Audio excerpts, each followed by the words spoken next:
नमस्कार दोस्तों, मेरा नाम डॉक्टर अर्जुन सब्रवाल है और आज मैं आपको बताना चाहता हूँ ब्लड प्रेशर के बारे में। इस पूरी वीडियो में हम सब कुछ बात करेंगे। ब्लड प्रेशर क्यों होता है, इसको कैसे कंट्रोल करना है, कौन सी डाइट और लाइफस्टाइल आप यूज़ कर सकते हो ब्लड प्रेशर कंट्रोल करने के लिए और दवाइयों का क्या रोल है। इस वीडियो के एंड तक आप अपने डॉक्टर के पास जाओगे और उनको बताओगे कि ब्लड प्रेशर कैसे मैनेज होता है। आप देख सकते हो यहाँ पर मेरी डिग्रीज है और ये इंडिया का मैप है। लाल रंग बताता है ब्लड प्रेशर ज़्यादा कहाँ पर है, जितना ज़्यादा लाल उतना ज़्यादा हाई ब्लड प्रेशर उस जगह पर। मैं आगे जाके इसके बारे में बताऊंगा। साथ में बने रहिए, वीडियो के बहुत इंटरेस्टिंग होगी, सब कुछ बताया जाएगा। वर्ल्ड हेल्थ ऑर्गेनाइजेशन बोलती है कि इंडिया में हर 4 में से एक आदमी को ब्लड प्रेशर है। और सबसे इंटरेस्टिंग बात, उन सब में से सिर्फ 8% 8 से 12% लोगों का ब्लड प्रेशर एक्चुअली कंट्रोल में है। समझ रहे हैं आप बात? हमारी पॉपुलेशन 140 करोड़ की है। अगर हम सारे अडल्ट को मानते हैं 80-90 करोड़, तो एक में से 4 लोगों को हाई ब्लड प्रेशर है, एक में से 4। और ये जो मैप देख रहे हैं आप, जहां पर ज्यादा लाल है वहां पर ब्लड प्रेशर ज्यादा है, मतलब ज्यादा लोगों को ब्लड प्रेशर है। साउथ प्लेट देखिए, सारा ब्लड प्रेशर से भरा हुआ है। दिल्ली, हरियाणा, जम्मू एंड कश्मीर, ये सारा एरिया में हाई ब्लड प्रेशर है। और ये जो वाइट है वहां पर डेटा अवेलेबल नहीं है। तो दोस्तों, बहुत कॉमन है ब्लड प्रेशर और इसको कंट्रोल करना, इसके बारे में समझना भी बहुत जरूरी है। अब अगली स्लाइड देखते हैं कि बच्चों में हाई ब्लड प्रेशर क्यों हो रहा है। अब आप सोचते होंगे कि 20 साल की उम्र है, वह ब्लड प्रेशर क्यों हो रहा है, 25 साल की उम्र में ब्लड प्रेशर क्यों हो रहा है? ऑफिस का स्ट्रेस है। देखिए, स्ट्रेस से ब्लड प्रेशर बढ़ सकता है, बट स्ट्रेस की वजह से ब्लड प्रेशर होना मुश्किल है। मैं आगे जाके आपको इसके बारे में समझाऊंगा। एक बहुत बड़ा मिसकंसेप्शन है। अब आप बोलोगे कि मैं किडनी का डॉक्टर हूं, मैं ब्लड प्रेशर के बारे में बात क्यों कर रहा हूं? क्योंकि किडनी और ब्लड प्रेशर एकदम लिंक्ड है। कई लोगों को लगता है कि किडनी की बीमारी से हाई ब्लड प्रेशर हुआ है, कई लोगों को लगता है हाई ब्लड प्रेशर से किडनी की बीमारी हुई है। सच क्या है कि high blood pressure kidney damage करता है, बट जब किडनी डैमेज होती है ना, तो भी हाई ब्लड प्रेशर होता है। तो एक साइकिल है, ये दोनों एक दूसरे को डैमेज कर रहे हैं। अब हम बात करते हैं बच्चों की। लैंडसेट की स्टडी थी। लैंडसेट एक बहुत बड़ी मेडिकल जर्नल है। उन्होंने बोला कि high blood pressure cases in children and teens doubled in the last 20 years, says new study.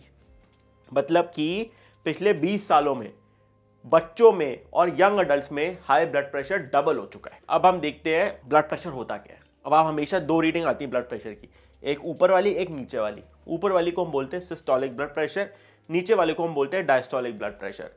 अब नई गाइडलाइंस के हिसाब से जो आप स्क्रीन पे देख सकते हैं, नॉर्मल ब्लड प्रेशर 120/80 से कम होना चाहिए।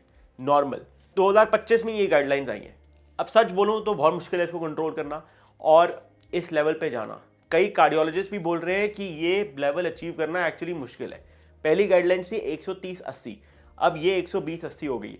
अब आप सोच रहे हो कि फार्मा कंपनीज ने ये गाइडलाइंस को कराया, ऐसा कुछ है नहीं। स्टडी ने दिखाया कि जितना लो आपका ब्लड प्रेशर 120/80 से रहता है जितनी देर तक, उतना कम चांस होता है हार्ट अटैक का, स्ट्रोक का। तो ये फार्मा कंपनी का मत सोचिए, बट ये नई गाइडलाइंस है। मेरे हिसाब से अगर 130 तक भी ब्लड प्रेशर है तो ठीक है। अब आप बोलोगे क्या ऊपर वाला जरूरी है और नीचे वाला जरूरी नहीं है? दोनों जरूरी है। ऊपर वाला भी जरूरी है, नीचे वाला भी जरूरी है, दोनों कंट्रोल में होनी चाहिए। जो गाइडलाइंस भी है ना, वो बोलती है less than 120 and less than 80, सिर्फ ऊपर का नहीं बोलती। अब हम स्टेजेस देखें तो अगर आपका 120-130 है तो एलिवेटेड है, ब्लड प्रेशर नहीं माना जाता। 130 से ऊपर हाइपरटेंशन की कैटेगरी में आते हो आप। मेरे हिसाब से ग्रीन और येलो जोन में अगर हो तो ठीक है। ऑरेंज जोन के बाद ब्लड प्रेशर हो चुका है। और स्टेज 2, स्टेज 3 और जो हाइपरटेंसिव इमरजेंसी है जिसमें ब्लड प्रेशर 180-200 पहुंच जाता है, वो बहुत ही ज़्यादा खतरनाक है। उसमें आपको ऑर्गन में भी डैमेज होता है, हार्ट अटैक का चांस हो गया, स्ट्रोक का चांस हो गया, किडनी डैमेज का चांस हो गया। ठीक है, तो ये अमेरिकन हार्ट एसोसिएशन की गाइडलाइंस है और ये पूरी दुनिया में फॉलो हो जाती है। अब आगे देखते हैं कि ब्लड प्रेशर मेजर कैसे करें। सबसे कॉमन क्वेश्चन आता है कि ब्लड प्रेशर कैसे मेजर करना है। अब कई लोग क्या करते हैं ना, हॉस्पिटल गए, सीढ़ियाँ ऊपर चढ़ी, पर्ची कटवाई, डॉक्टर के पास बैठे, डॉक्टर ने कफ लगाया, ब्लड प्रेशर 150, उधर ही दवाई शुरू। ये गलत है, क्योंकि आप स्ट्रेस तो एकदम आपके दिमाग में 10 चीज़ें चल रहे हैं, आप अभी सीढ़ियाँ चढ़ के आए हो, आपने इतना काम करा है पहले और आप जाते ही बैठोगे तो ब्लड प्रेशर बढ़ा हुआ होगा। और मेजर ऐसे करना भी नहीं चाहिए। फिर दूसरे लोग घर पे कैसे करते हैं, लोग वॉक पे जाते हैं, वॉक पे आते हैं, तुरंत बैठते हैं सोफे पे, ब्लड प्रेशर कफ लगाते हैं, ब्लड प्रेशर मेजर करते हैं, वो भी गलत है। बेस्ट टाइम कब है? मॉर्निंग या evening after waking, before T and coffee. ठीक है, अब आप सुबह उठो, अपना ब्लड प्रेशर चेक करो, सबसे लो होता है टाइम पे। अब ये नहीं कि आप वॉक करके आ रहे हो, घर के 10 काम कर रहे हो, उसके बाद ब्लड प्रेशर चेक कर रहे हो। सुबह उठते सारा आराम से करो, टी कॉफी मत लो। टी कॉफी स्टिमुलेंट है, उससे ब्लड प्रेशर बढ़ता है। और शाम को डिनर खाने से पहले। कब मेजर नहीं करना चाहिए? Just after walking, after stress, anger, गुस्सा किया, ब्लड प्रेशर चेक कर रहे हो, फ़ोन कॉल लगे हुए हो, फ़ोन पे 4-5 फ़ोन आ चुके हैं, ज़ोर ज़ोर से बात कर रहे हो, फिर ब्लड प्रेशर चेक करा, टी कॉफ़ी के बाद, सिगरेट पीने के बाद, ये सब गलत है। कैसे चेक करना है? 5 मिनट आराम से बैठिए, अपनी बैक सपोर्ट करके, जैसे ये बैठी हैं, feet on the floor, arm एक हार्ट लेवल पे टेबल यूज़ करिए, करेक्ट कफ साइज यूज़ करिए। 3 कफ आते हैं, स्मॉल मीडियम लार्ज। कफ साइज करेक्ट होना चाहिए, ज़्यादा टाइट नहीं, ज़्यादा ढीला नहीं। बात नहीं करनी ब्लड प्रेशर चेक करते हुए, जैसे मैं कंटिन्यूसली बोल रहा हूँ। और एक ब्लड प्रेशर डायरी बनानी है, जो मैं आपको अगले बार में बताऊंगा। ये 24 आवर ब्लड प्रेशर मॉनिटर क्या होता है वो भी बताऊंगा मैं आपको। अब ये ऑनलाइन अवेलेबल है एक पीडीएफ के रूप में, ठीक है। इसको आप अगर आप गूगल करें AHA ब्लड प्रेशर लॉग, एक पीडीएफ आता है, डाउनलोड करो, बनाओ ब्लड प्रेशर डायरी। एकदम सब कुछ है इसमें, AM PM डेट सब कुछ है। अब हर रोज ब्लड प्रेशर नहीं चेक करना, और दिन में 6-6 बार भी नहीं करना, हफ्ते में 2 बार 3 बार कर लो और डायरी बना लो। यहाँ पर ये भी लिखा है कि ब्लड प्रेशर कैसे चेक करना है, कितनी बार चेक करना है, सारी डिटेल्स हैं इसमें ब्लड प्रेशर के बारे में। तो ये डायरी लेके जाओ डॉक्टर के पास और बोलो ये मेरा ब्लड प्रेशर है। अगर सारी रीडिंग नॉर्मल है, डॉक्टर कभी दवाई शुरू नहीं करेगा। अब बात करते हैं 24 आवर ब्लड प्रेशर मॉनिटर की। मेरे हिसाब से ये बेस्ट तरीका है जानने का ब्लड प्रेशर क्या है। मैं आपको रीजन बताता हूँ। ये 24 घंटे की आपको रीडिंग देता है, एक एवरेज। अब कई लोग सुबह उठ के स्ट्रेस होते हैं तो उनका ब्लड प्रेशर बढ़ सकता है, शाम को बढ़ सकता है। ये एकदम एक्यूरेट देता है। अगर इसमें आपका ब्लड प्रेशर बढ़ा हुआ है ना, तो आपको हाइपरटेंशन है। कैसे करना है ये मैंने इंटरनेट पे थोड़े लिंक्स लिए हैं। मैक्स होम भी करता है और ओमरॉन जो बेस्ट ब्रांड है वो भी करती है। आप इनकी मशीन लगवा के, कई बार मशीन लेके वापस ले जाते हैं और आप ब्लड प्रेशर अपना 24 आवर मॉनिटर का चेक कर सकते हैं। ये रीडिंग सबसे एक्यूरेट होती है, एवरेज देती है पूरे दिन की। आप कई लोग बोलते हैं कि सर्दियों में ब्लड प्रेशर बढ़ जाता है, गर्मियों में कम होता है। ये एक्चुअली सच है और साइंटिफिकली प्रूवन है। सर्दियों में ब्लड प्रेशर थोड़ा ज़्यादा बढ़ता है क्योंकि हमारी जो वेसल्स होती हैं वो थोड़ी कंस्ट्रिक्ट हो जाती हैं अपने आप को हीट प्रिजर्व करने के लिए। तो सर्दियों में ब्लड प्रेशर बढ़ सकता है और गर्मियों में कम हो सकता है, ये नॉर्मल है। अब मैं बात करना चाहता हूँ ब्लड प्रेशर होता क्यों है। ये इंडियन एक्सप्रेस से लिया है। Cardiologist says blood pressure medicine do not work unless the root cause is addressed. Chasing numbers with drugs ignores why. इसका मतलब क्या है कि जब तक हमें ये नहीं पता चलता कि ब्लड प्रेशर हो क्यों रहा है, तब तक दवाइयाँ काम नहीं करती। और जिस दिन पता चल गया कि इस वजह से ब्लड प्रेशर है, तो दवाई भी उसी चीज़ की दी जाएगी, ब्लड प्रेशर अपने आप कम होगा। एग्जाम्पल देता हूँ किडनी डिजीज का आगे जाके। कॉजेज की बात करते हैं ब्लड प्रेशर की। 2 टाइप की कॉजेज होती है, एक किडनी और एक एंडोक्राइन। इसलिए हम हमेशा बोलते हैं अगर हाई ब्लड प्रेशर है एक बार नेफ्रोलॉजिस्ट को दिखा लो। अब हम बात करते हैं जेनेटिक्स। कई बार फैमिली में ब्लड प्रेशर होता है, आपके फादर को हो सकता है, ग्रैंडफादर को हो सकता है। बट एक बार अपने आप को सोचना, अगर मैं 30 साल का हूँ, क्या मेरे फादर को भी 30 साल में ब्लड प्रेशर हुआ था? कई लोग ये अज्यूम कर लेते हैं, अरे पापा को भी ब्लड प्रेशर था, मेरे को भी होगा। उनको तो 55 में हुआ ना, आपको इतनी यंग क्यों हो गया? स्ट्रेस की वजह से हुआ। स्ट्रेस तो साथ वाले को भी है, तो आपको क्यों हो रहा है ब्लड प्रेशर? दूसरा है स्मोकिंग, हमें पता ही है, obesity, stress, high alcohol consumption, lack of exercise, ageing. अपना एज के साथ भी ब्लड प्रेशर बढ़ता है क्योंकि जो आर्टरीज है वो ज़्यादा स्टिफ होने लग जाती है, और हाई सॉल्ट इनटेक। अब आप मुझे ये स्लाइड देके मैं आपको एक चीज़ बताना चाहता हूँ। एक बहुत बड़ा नोशन चल रहा है फिटनेस इंडस्ट्रीज़ का, इन्फ्लुएंसर्स का, कि डॉक्टर्स ब्लड प्रेशर क्योर नहीं कर सकते, कंट्रोल कर सकते दवाइयों से। ठीक है, मैं आपको बताता हूँ। ये देखिए, स्मोकिंग छोड़ो, ब्लड प्रेशर कम होगा, वो क्योर होता है। ओबेसिटी है, मोटे हो, पतले हो, ब्लड प्रेशर भी कम होगा, वो भी क्योर है। कंट्रोल नहीं है, क्योर है। स्ट्रेस, हमने स्ट्रेस के बारे में बात करी है। स्ट्रेस लेवल अगर कम करोगे तो ब्लड प्रेशर कम होगा। तो ये जो नोशन चल रहा है ना ऑनलाइन कि डॉक्टर्स सिर्फ कंट्रोल करते हैं, क्योर नहीं करते, ये गलत है। और I am actually against this. You should support doctors, you should work with doctors. हम आपके साथ काम करेंगे, आप हमारे साथ काम करो, एक टीम की तरह काम करो, ताकि पेशेंट्स को, हमारे व्यूअर्स को एक अच्छा आउटपुट मिले। अब आगे बढ़ते हैं। किडनीज की मैंने बात की थी। Your kidneys control salt balance, water and blood pressure hormones. अगर किडनी खराब हो गई तो ब्लड प्रेशर बढ़ेगा। ठीक है, किडनी रिलेटेड कॉजेज क्या होती हैं? Protein and urine. हमेशा चेक करना चाहिए प्रोटीन के लिए, आगे जाके मैं आपको बताऊंगा इसके बारे में। किडनी फंक्शन अगर कम हो गया, अगर किडनी की आर्टरी छोटी है, उसको रीनल आर्टरी स्टेनोसिस बोलते हैं। अब हम बात करते हैं आईजीए नेफ्रोपैथी के बारे में। इसके बारे में क्यों बात कर रहा हूँ मैं? क्योंकि यंग लोगों में 20 और 30 में ये सबसे कॉमन डिजीज है हाई ब्लड प्रेशर की। ये किडनीज में कैसे प्रेजेंट करती है? ब्लड प्रेशर बढ़ा होता है, आपके यूरिन में फ्रॉथ आएगा, बबल्स आएंगे, और यूरिन में प्रोटीन होगा, और डिपस्टिक में, मतलब अगर हम एक डिप करेंगे यूरिन में, उसमें ब्लड आएगा, 1+, 2+, 3+। कन्फर्म होता है बायोप्सी से, और इसकी अब दवाइयाँ आ रही है। 10 साल पहले कोई ट्रीटमेंट नहीं था, बट अब ट्रीटमेंट आ रहा है। बहुत डेवलपिंग फील्ड है ये आईजीआई नेफ्रोपैथी। यू शुड, अगर किसी को है ये, आप होपफुल रहिए। अगर आपका क्रिएटिनिन अभी नॉर्मल है और प्रोटीन यूरिया थोड़ा बहुत है, आईजीआई नेफ्रोपैथी एक ऐसी बीमारी है जो कंट्रोल हुई जा सकती है। इसके बारे में थोड़ा पढ़ते हैं। 2 लाख लोगों को अक्रॉस ईयू एंड यूके का डेटा ये। Most common form of glomerulonephritis, और ट्वाइस एज मेनी, मैन में ज़्यादा कॉमन है, वुमेन में कम है, और 16 to 35 ईयर्स में होती है और हाई ब्लड प्रेशर से आती है। High blood pressure and kidney health, ये अमेरिकन किडनी फंड का है। High blood pressure can be both cause and a result of kidney disease. About 1 in 5 adults with high blood pressure have chronic kidney disease. Kidney damage or disease can cause blood pressure to rise and uncontrolled blood pressure can further damage the kidneys. याद है मैंने starting में बोला था कि high blood pressure से kidney damage होती है, बट खराब किडनी भी हाई ब्लड प्रेशर करती है। और कई लोग पता क्या बोलते हैं, मेरी किडनी खराब हो गई है हाई ब्लड प्रेशर से, बल्कि रीजन क्या होता है, खराब किडनी की वजह से हाई ब्लड प्रेशर हुआ। ये दोनों चीजें समझना बहुत जरूरी है दोस्तों, क्योंकि जो ट्रीटमेंट है ना एकदम अलग है। अगर आप सिर्फ दवाइयों से हाई ब्लड प्रेशर कंट्रोल करे जा रहे हो और किडनी को देख ही नहीं रहे, तो ब्लड प्रेशर तो बढ़ते ही रहेगा। अगर किडनी खराब है तो किडनी की जो बीमारी है उसको पकड़ना जरूरी है, तब जाके हाई ब्लड प्रेशर ठीक हो सकता है। हार्मोनल की बात करें तो थायराइड की प्रॉब्लम, एक्सेस एल्डोस्टेरोन, ये एक हार्मोन हमारी बॉडी में जो बढ़ जाता है। ये एक ग्लैंड होता है किडनी के पास जो ये सिक्रीट करता है, तो अगर ये बढ़ गया तो ब्लड प्रेशर बढ़ सकता है। उसका ट्रीटमेंट सर्जरी होती है, हमें स्कैन वैन करके देखना पड़ता है कि है कितना बड़ा है, और अगर बड़ा है तो उसका सर्जरी होती है, दवाइयाँ होती है।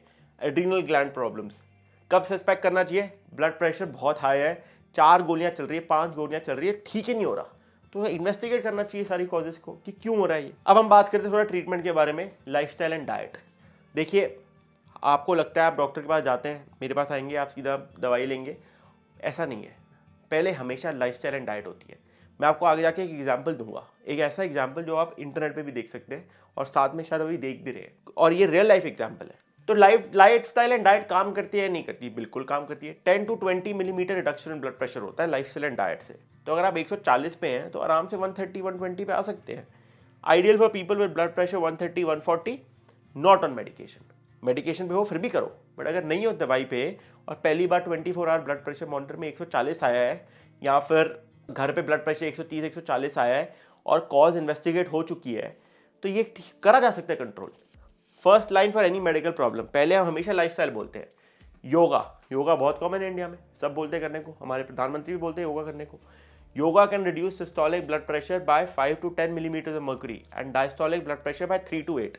सिस्टोलिक क्या हुआ, ऊपर वाला, डायस्टोलिक नीचे वाला, तो कम हो सकता है, 10 मिलीमीटर तक कम हो सकता है योगा करने से। अब हम बात करेंगे सॉल्ट की। सॉल्ट में भी एक बहुत इंपॉर्टेंट चीज बात करूंगा मैं।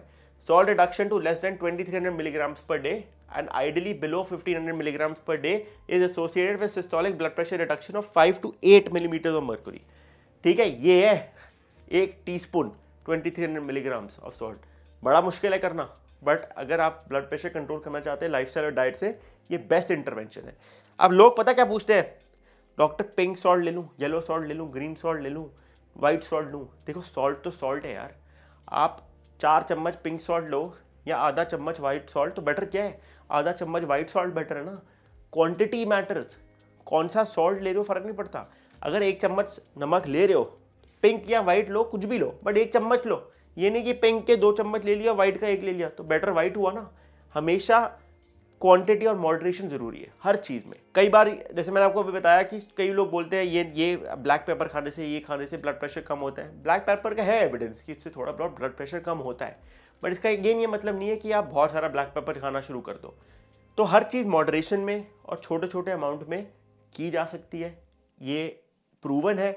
इससे ब्लड प्रेशर कंट्रोल हो सकता है और कम भी हो सकता है। डैश डाइट के बारे में आप सबने सुना होगा। डैश डाइट क्या होती है? DASH diet were implemented rigorously has demonstrated a mean reduction in systolic blood pressure by 5 to 11, 10 millimetre mercury कम हो सकता है, और डायस्टोलिक 2 to 6 मिलीमीटर मर्क्यूरी। मतलब कि क्या है डैश डाइट, ये आप देख सकते हो एक फोटो। बेसिकली फ्रूट्स ज़्यादा, वेजिटेबल ज़्यादा, low fat dairy, whole foods, बाहर का खाना कम खाना है, प्रोसेस खाना कम खाना है, शुगर कम करनी है, यही है डैश डाइट। और इसको फॉलो करना इतना मुश्किल नहीं है, बेसिकली घर का खाना खाना है। एक्सरसाइज की बात करें तो aerobic exercise such as brisk walking, jogging, cycling, swimming, सब ब्लड प्रेशर कम करते हैं। कितना करना है? 90 to 150 मिनट्स पर वीक। और इससे कितना कम होता है? 4 to 7 मिलीमीटर मर्क्यूरी, और 3 to 4 नीचे वाला कम होता है। ठीक है, कितनी देर में कम होता है? आप 1 महीना एक्सरसाइज करके देखिए, आपका ब्लड प्रेशर कम होगा 1 महीना ढंग से। ठीक है, दूसरी चीज़ है वेट ट्रेनिंग। मसल से भी ब्लड प्रेशर कम होता है। तो अगर आप थोड़ा वेट लिफ्टिंग कर सकते हैं तो करें, 2 किलो से शुरू करें, 5 किलो से शुरू करें, बट शुरू करें। ये स्टोरी है मेरी। मैं पहले, मेरा बहुत ज़्यादा वेट था, मेरा भी ब्लड प्रेशर बढ़ा हुआ था, मैंने वेट कम करा और अब मेरा सब कुछ नॉर्मल हो चुका है। तो किया जा सकता है, अगर मैं कर सकता हूँ तो आप भी कर सकते हो। ये आज तक में फीचर भी हुआ था। कॉम्बिनेशन की बात करें, blood pressure can reduced by 10 to 20 millimetre of mercury through diet and exercise. 10 से 20 मिलीमीटर मर्क्यूरी। डाइट अकेले अच्छा है, बट डाइट और एक्सरसाइज कॉम्बिनेशन बेस्ट है। अब मैं आगे जाके आपको थोड़ा दवाइयों के बारे में बताना चाहता हूँ। अब तक वीडियो अच्छी लगी तो प्लीज़ लाइक एंड सब्सक्राइब करें। काफ़ी टाइम लगता है प्रेजेंटेशन बनाने में, ऐसी वीडियोस बनाने में। ये एक नया कॉन्सेप्ट है। कई हेल्थ चैनल्स हैं, सारे टॉकिंग हेड कर रहे हैं। मैंने सोचा कुछ अलग करूं, थोड़ा और इंटरेक्टिव करूं, आपके साथ कनेक्ट करने की कोशिश करूं, इंगेजिंग बनाऊं आपके लिए। तो अगर आपको ये स्टाइल अच्छा लग रहा है तो प्लीज़ नीचे कमेंट करके बताइए। अगर नहीं अच्छा लग रहा तो भी बताइए, ताकि हम वापस पुरानी वाली वीडियोज़ बना सकें। मेरे हिसाब से मुझे ज़्यादा मज़े आते हैं ये स्टाइल बनाने में और इस टाइप की वीडियोस बनाने में, क्योंकि आई फील लाइक मैं आपको कुछ एक्चुअली वैल्यू दे पा रहा हूँ इस चीज़ से। And the main M of you watching this video is कि आपको वैल्यू मिले। आप अपना टाइम दे रहे हैं मुझे, तो मैं आपको वैल्यू देना चाहता हूँ। दवाइयों की बात करते हैं, 4 बिग लाइन आती है। फर्स्ट लाइन दवाइयाँ, एस इनहिबिटर, ARB। इसमें आपका टेलमीसार्टन आ गया, रैमिप्रिल आ गया, ये सारी दवाइयाँ आप ऑलरेडी ले चुके होंगे। दूसरा आता है कैल्शियम चैनल ब्लॉकर्स, एम्लोडिपिन आ गई, एमलॉन्ग आ गई, क्लिनिडिपिन आ गई, ये सारी दवाइयाँ आती हैं। फिर आपके आते हैं क्लोरथैलेडोन, फ्यूरोसेमाइड, थाइजाइड, डायूरेटिक्स आ गए, जिससे डायूरेटिक्स क्या होता है, बेसिकली पानी निकालते हैं बॉडी से, पानी और नमक। फिर आपके बीटा ब्लॉकर आते हैं, जैसे मेटोप्रोलॉल, बाइसोप्रोलॉल। ये एक्चुअली 5th लाइन है, हम इनको बाद में यूज़ करते हैं। पहला हमेशा एस इनहिबिटर या फिर ARB यूज़ करना चाहिए। अगर आप 55 साल से कम हो तो ये दोनों आपके फर्स्ट लाइन होने चाहिए। उसका भी कारण है। कारण क्या है कि ये किडनी को बचाते हैं और हार्ट डिजीज और स्ट्रोक का रिस्क कम करते हैं। ये स्टडी ने प्रूव किया हुआ है।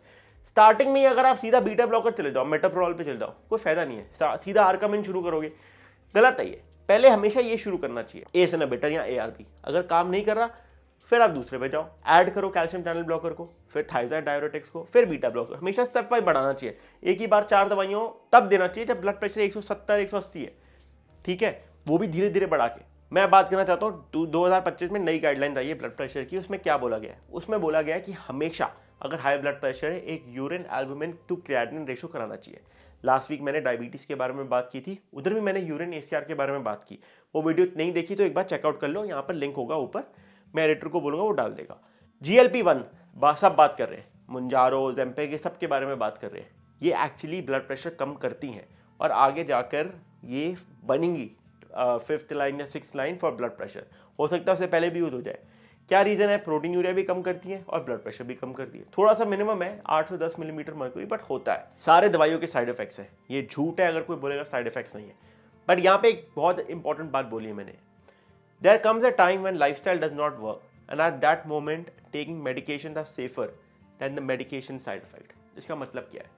4 महीने 6 महीने आपने लाइफस्टाइल ट्राई की, डाइट ट्राई की, ब्लड प्रेशर नहीं हो रहा कम, 140 150 है, यूरिन ACR या फिर एल्बुमिन क्रिएटिनिन रेशो बढ़ा हुआ है, प्रोटीन यूरिया आ रहा है, किडनी में फ़र्क पड़ रहा है, तब दवाई लेना सही चीज़ है, क्योंकि आपने ट्राई कर लिया है। दवाई लीजिए, शायद दवाई के साथ जब लाइफस्टाइल करोगे तो ब्लड प्रेशर कंट्रोल होगा और डैमेज नहीं होगा दूसरे ऑर्गन्स को। अब एक और चीज़ आती है, क्या ब्लड प्रेशर की दवाई रोकी जा सकती है? अगर तो कॉस्ट पता चल जाए कि ब्लड प्रेशर क्यों हो रहा है, तो दवाई को कम भी किया जा सकता है और रोका भी जा सकता है।